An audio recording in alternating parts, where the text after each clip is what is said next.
tuning in from stormy trends that are sweeping across your screens tonight. From India snubbing Pakistan to the rare planetary alignment. Not just that, we are also tracking all that broke the internet during Trump's inaugural. That and much more in this edition that we've lined up for you. Let's dive into what's trending today with me, Suesha Sawant.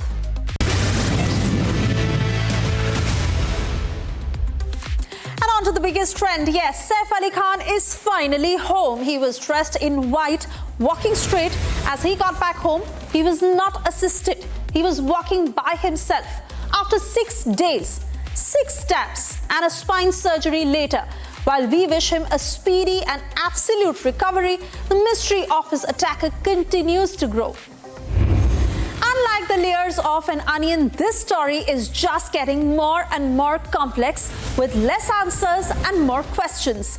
The mystery of Saif Ali Khan's attack, the theories that are getting totally out of control, and quite frankly, the trending opinion seems to be that it is unbelievable. Here's what is trending on Saif. The theories are quite simply getting out of whack. Either the PR teams or the Mumbai police must come out and dispel some of these theories that have been floating around. But given they are trending, I'm going to take you through all of them.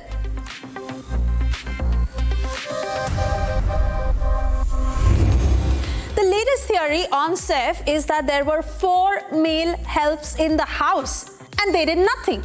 Are these plans? Are these PR plugs? Or are they mere leaks? There are no statements to this effect by the Mumbai police or even Saif's family. But the rumor milling says that there were 4 male domestic staff present at the time of the attack. So the trending question is, who are these individuals? Have they been questioned yet? Or is there no smoke to this fire?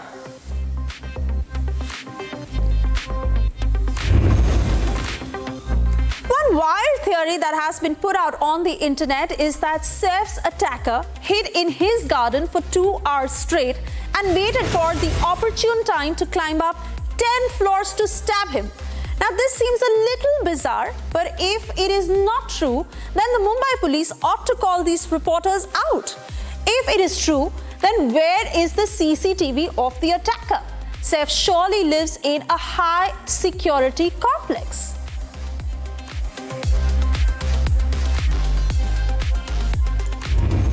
Yesterday, we told you that Kareena Kapoor Khan lashed out at the media, which is tracking every move of hers. Moments after, she hid out, she deleted her tweet, and now the reports in the media says that the Khans are moving out of their home.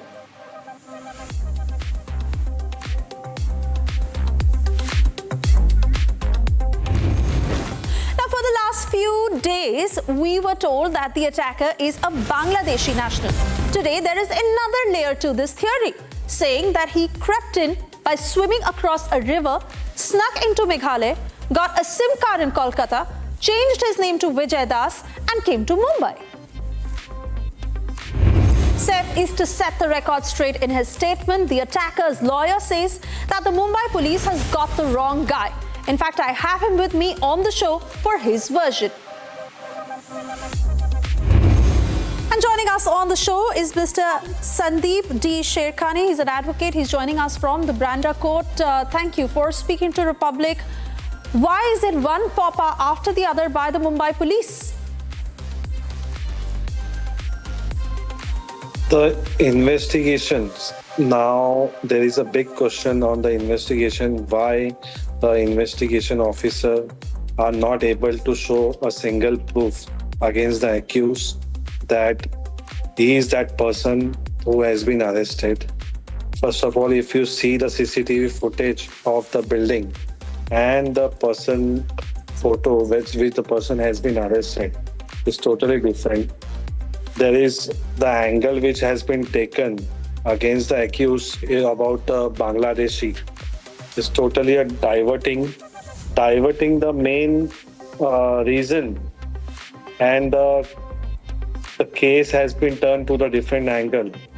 And last occasion in the court also they have stated that they are going to add some more section about 109 of BNS Act, that also has not been shown how it is be possible on this circumstance where the statement has already been taken, as there is a no threat has been shown about the life. Then also certain governments and certain questions has been raised in the court. All right, thank you for speaking to Republic.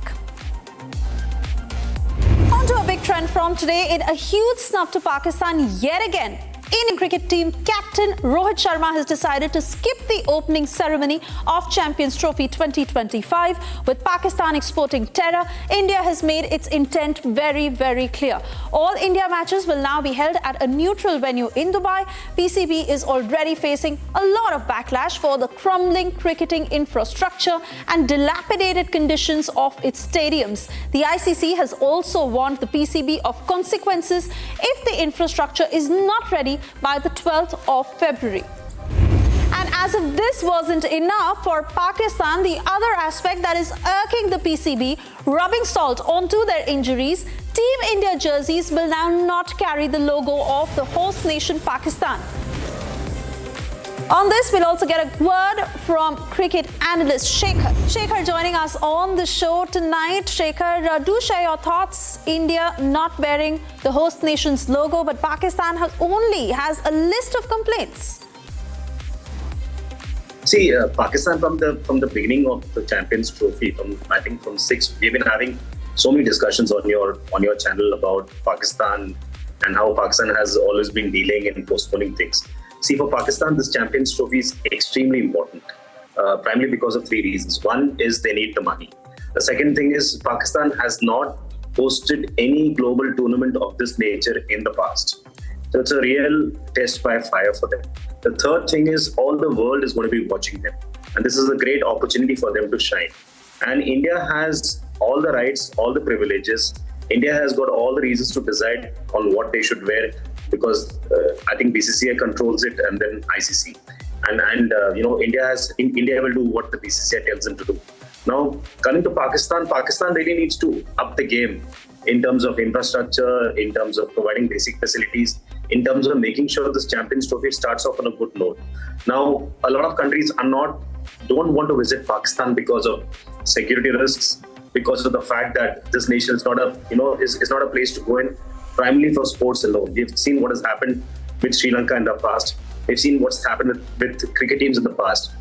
Pakistan just needs to take a leaf out of India's book. India has hosted multi-nation tournaments. India has hosted IPL, which is watched by the world over. India and Pakistan cannot be even taken in the same breath, because I think India's a different country altogether. Whereas Pakistan is still trying to catch up with India, still trying to find faults with India in terms of sports, right, in terms of the cricketers, in terms of what we bring to the table. So I think India is very clear about what they should do. I think India follows what BCCI tells them, and I think BCCI is very clear that we don't want the logo there. So I think it goes without saying. I also believe, is Pakistan even ready for this Champions Trophy in terms of hosting the trophy? Because I remember, I think a few weeks back, I think last week we spoke about the fact that the stadium was not even ready. We saw people actually planting seeds on their own. In the world of AI and technology, you're still planting seeds on your own. The infrastructure is so shabby. I know the facilities and amenities are in place. And it's also a big security risk, because tomorrow something can go wrong. If you have so many nations participating in a tournament like this, you have people coming from all across the world coming to watch this game. Yes. If something goes wrong in Pakistan, who's to blame for it? But I don't think they're there's focusing a on the bigger right question here. things. The priorities are clearly misplaced. I want to thank you for speaking to us this evening. Vishal Malhotra of Mauka fame joining us on the show. Vishal, where exactly do you stand on this decision that has been taken by Rohit Sharma? See, the thing is, it's all like a pretty, they create a havoc around everything, from the Pakistan side, and the board member, they are saying ki matlab aana hai, they have to come, he has to come. But see, the thing is, the decision is not on his part, because BCCI will be deciding it. He as an individual can't take the thing. And for the security reasons, for the ownership, for the responsibilities, it's not viable like, if someone says you have to come for the champions and the captains meet over there before the match and one can just go. We are like combined, if you take, we are like almost 1.5 billion people, 150 CR. So har koi kahega, everyone will say, I'll bowl from Mumbai, you will bat from India, Delhi, he'll catch from Peshawar and everything. It's not a digital game. It's an international game format. We should all, go by that. We should just do it like, with full respect and dignified manner. And Pakistan should understand that. So these are all the things. Baki is whatever BCCI and Rohit Sharma as the captain, they think BCCI will be the one, it's a country. He's representing a country, a nation. And everyone knows India-Pakistan has always been a religion, match-wise. So they could go it like that, they should play it dignified way and instead of just bringing out these small petty things to make an issue over something, which has always been like that. Clearly very insecure. Very. It is sometimes because it is a very childish behavior of them saying that, like Mr. Trump never invites me for his family weddings or birthdays so that my family also doesn't invite him. It's very childish of them to say like that. Ki matlab India hosts the thing so Pakistan can go there, but Pakistan is hosting so India cannot come over there. So it's not under the hands of like only Rohit Sharma or Virat Kohli or Vishal Malhotra or the Mauka Man or you or anyone. It's a thing which has to be taken care because of full responsibility as well as security as well. It is a matter of security. All right, thank you for speaking to us. And moving on to the next trend, stargazers are in for a treat as 6 planets begin going up to each other in what is being dubbed as a planetary alignment. Mercury, Venus, Mars, Jupiter, Saturn, Neptune and Uranus will appear to form a straight line in the rare celestial event. According to space experts, the best time to witness the event is after sunset at around 8:30 p.m. It is advised to go to a dark spot away from urban light for optimal viewing. Dr. Guru Prasad, Director of Bangalore Planetarium, joining us on the show. Dr. Guru Prasad, how do you explain this rare phenomena? Yeah, it is really rare indeed because, tonight after the sunset, let us say 30 minutes after sunset or something, you will see 6 planets in the night sky. But only, let me warn you, only 4 of them are visible to the naked eye. The other 2 are visible only through the telescopes. Okay, the only 4 planets which are visible to the naked eye are Venus, which is quite frighteningly bright, and very near to that is the much feeble Saturn as a point of light, and then Mars as the visual shows, and then Jupiter. These 4 are the planets which are visible in the night sky today. Let us say before 8:30 or something like that. It is better. And the other 2 planets, Uranus and Neptune, they are so far away. Even any time, you will not be able to see them through naked eye. Only you have to use quite a big telescope. Okay, so at least a powerful telescope to look at them. But let me tell you, you can see the 4 planets in the southwestern horizon, much above that. You will see Venus, which is very bright, a bright dot of light, and Saturn, which is not so bright but feeble. And you turn to the southeast, which is Jupiter, which is also very bright, and Mars high in the sky in the east. So it's a relatively a quite rare sight indeed. And that is why it has been called as planetary parade and such things. So it is somewhat, I would say, even to use this word alignment, right. I'm very cautious. So you can call it as a rare planetary alignment. All right, And, maybe we can all find our own corners to see it. I want to thank you for speaking to Republic.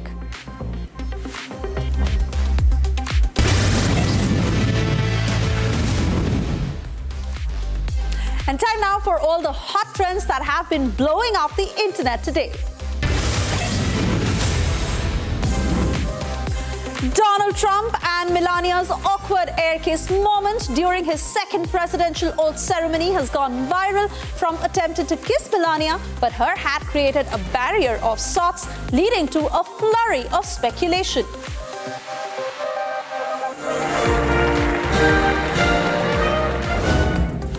Baron Donald Trump gets a huge applause as his father, President Trump, introduces him at the Capital One Arena to the crowds.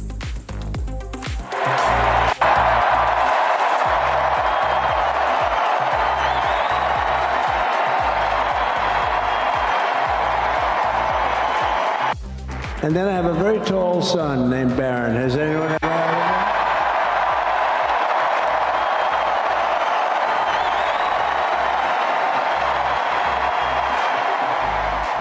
President Trump heaps praises on Vice President's wife, Usha. Vance says he wanted her as the Vice President. The only one smarter than him was his wife. That was... I would have chosen her, but somehow the line of succession didn't work. The crowd cheered on, but J.D. Vance's little boy did not look too interested with the pomp and the show around him. In true Trump style, watch as the president celebrates a major political move by overturning 80 executive actions from the Biden administration.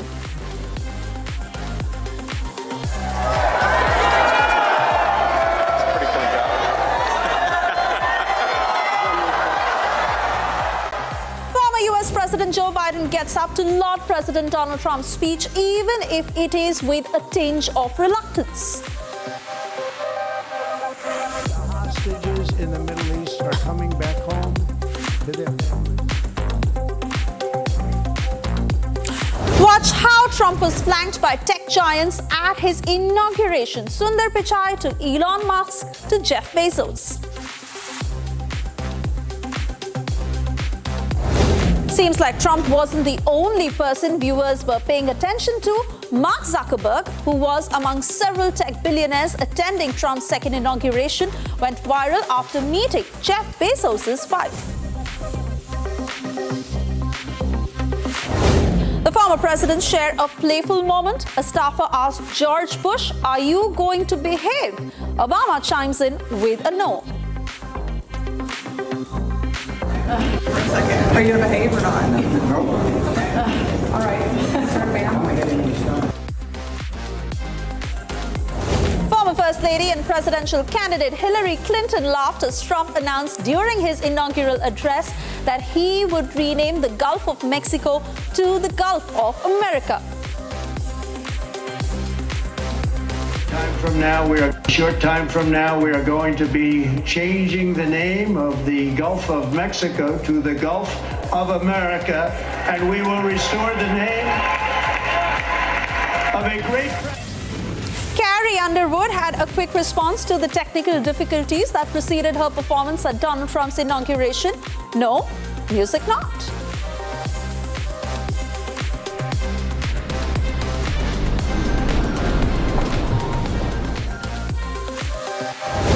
Joe Biden was seen making the sign of the cross while Senator Amy was talking about a peaceful transition of power during Trump's inauguration. For the past year, I've chaired the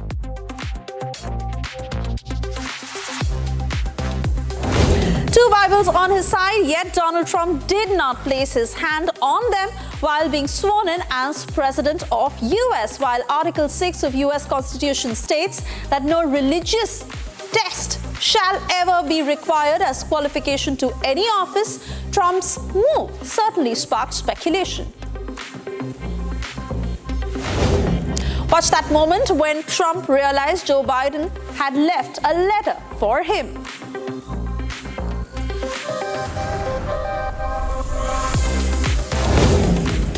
Families of hostages held by Hamas joined Trump's inauguration. They walked on stage to shake his hand.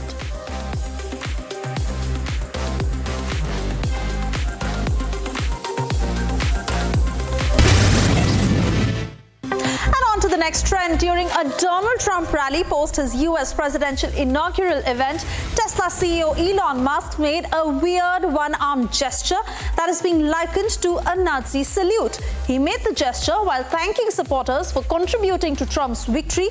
Musk thanked the crowd for quote-unquote making it happen before placing his right hand over his heart and then thrusting the same arm out into air straight ahead of him. In response to critics twisting his rally gestures, Musk tweeted, and I quote, "Frankly, they need better dirty tricks. Everyone is Hitler attack is so tired." Thank you for making it happen. Thank you.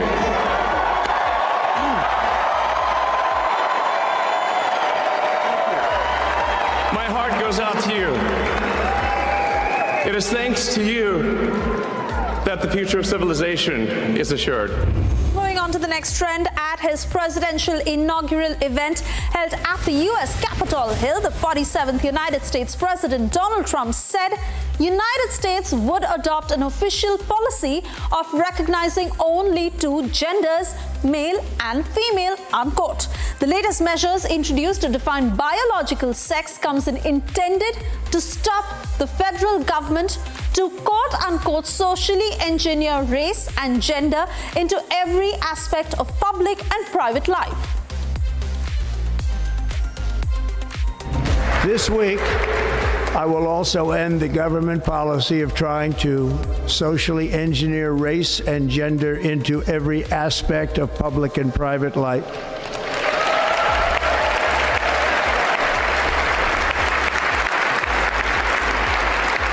We will forge a society that is colorblind and merit-based.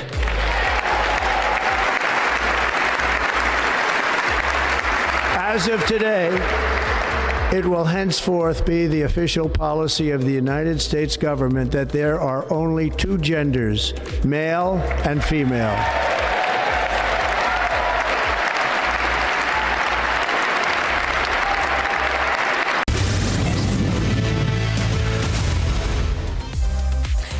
Check of the fast trends.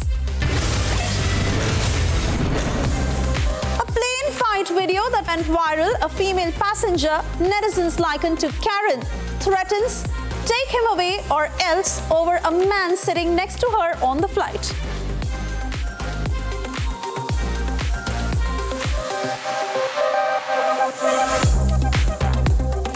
Central Delhi experienced traffic congestion on the 21st of January 2025 due to the ongoing Republic Day parade rehearsals, leaving hundreds of commuters stranded on the roads. In Karnataka, traffic police sub-inspector came up with a unique punishment for drivers. PSI Tirumalesh made drivers listen to the honking of their own vehicles to build awareness about this unpleasant noise.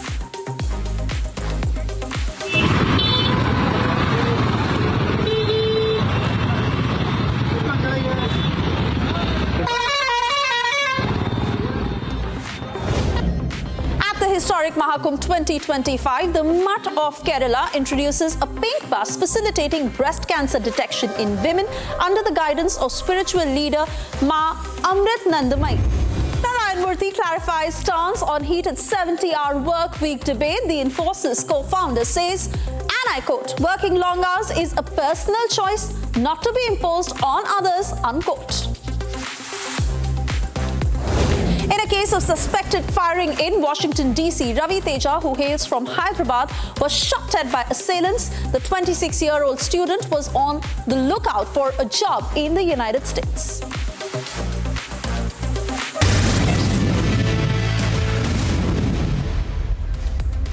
Diving into the world of viral myths, we are about to bust some viral fakes wide open. Let's get right into it.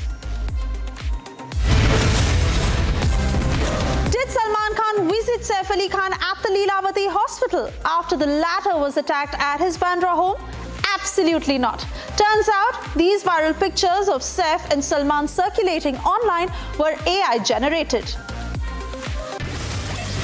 Claims over no flame control arrangements in place at Mahakumbh 2025 spreads with visuals of a man with a bucket.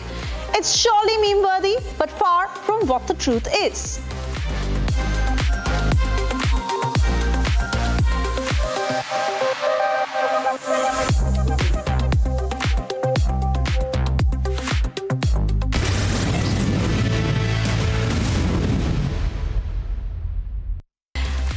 That's a wrap from me, Suesha sound, I leave you with these pictures of the Indian Navy contingent taking a musical dance break during the Republic Day parade rehearsals. It's the best thing you'll see today. Turn up your audio for this one as I say goodbye.